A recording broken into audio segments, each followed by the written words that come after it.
Ganito manginain at maglaro ang mga elepante sa wild.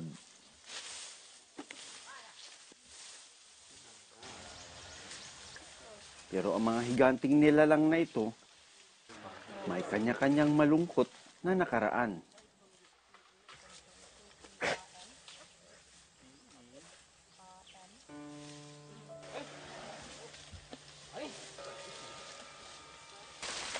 Parang nasa wild ako, no? Pero in the wild, you can never be as close as this one.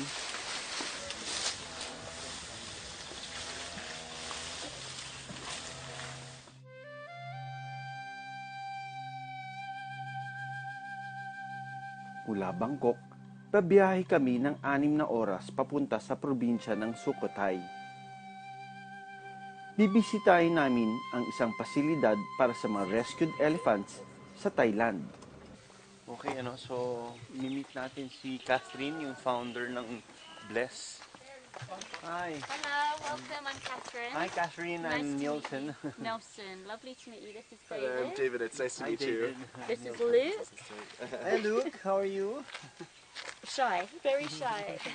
Dito sa Bunlot Elephant Sanctuary, napakalaki ng lugar nila, no?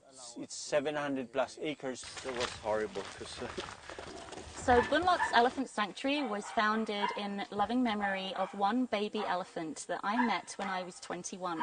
When he passed away, I made him a promise that he would not just be another dead baby elephant in Thailand. In Thailand, there are lots of shows, circuses, elephants giving rides with benches on their backs.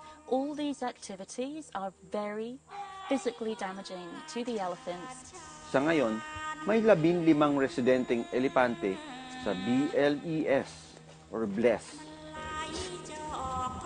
At marami sa kanila ay na-rescue mula sa pagtatrabaho sa gubat. Iniisip nyo na parang hawakan ko sasakyan, hindi yan allowed dito kasi ang gustong gawin dito is maging sila, be an elephant, not entertainment elephant. Kaya ito yung pinaka interaction ng tourist is to just walk with them and forage. Pag sinabi kong forage, pabayaan mong manginain kung anong kinakain nila. Mga 4 na oras ito.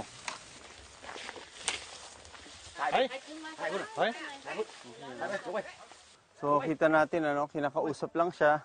Wala silang mga bullhook pero kaya-kaya nilang utusan lang, parang aso lang, ganun.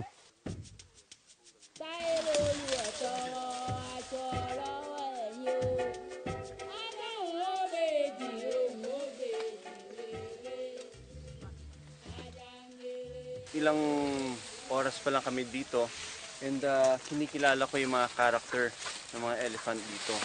Ito si Nuan. Ang history niya dati ay nakapatay na siya ng 2 tao. So Nuan is a bull in his 50s. He is blind in one eye.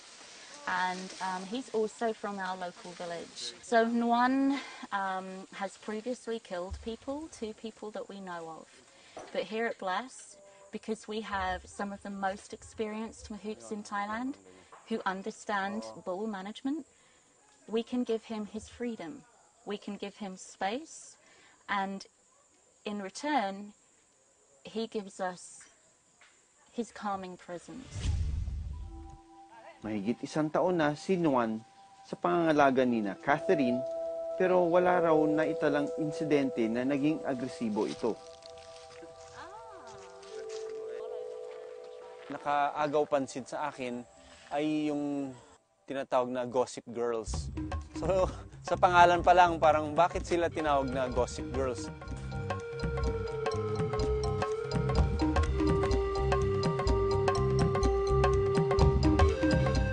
Tinawag sila mga gossip girls dahil maingay sila. Maya-maya pa. So, ayan yung narinig natin, yung mga kawain na nababali. Ito yung mga gossip girls na tinatawag nilang elephant tatlo sila. Yun dito.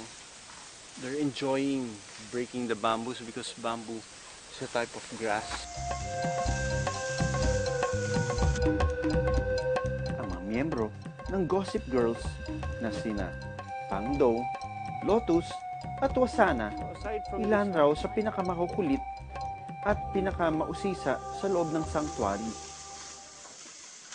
Pero tulad ng ibang mga elepante dito, hindi rin maganda ang mga dinanas nila noon.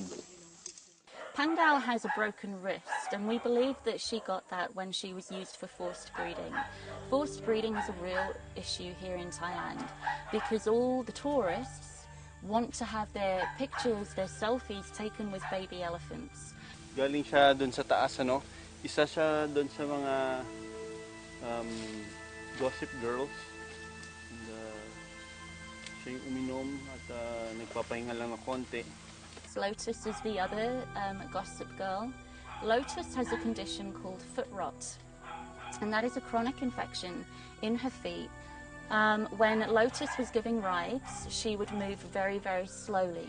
So the mahouts used to walk behind her with the bull hook and smack her on the back of the ankles. Kaya ako matatandaan si Lotus dahil siya yung may mga parang pigsa sa katawan, sa paa, tapos dun sa kaliwang likod na paa niya may nana din siya. Gawa daw ng bullhook yun, ano? Ang pangatlong Gossip Girl, dahil sa tindi ng sugat na tinamo sa paa, ginagamot pa rin hanggang ngayon.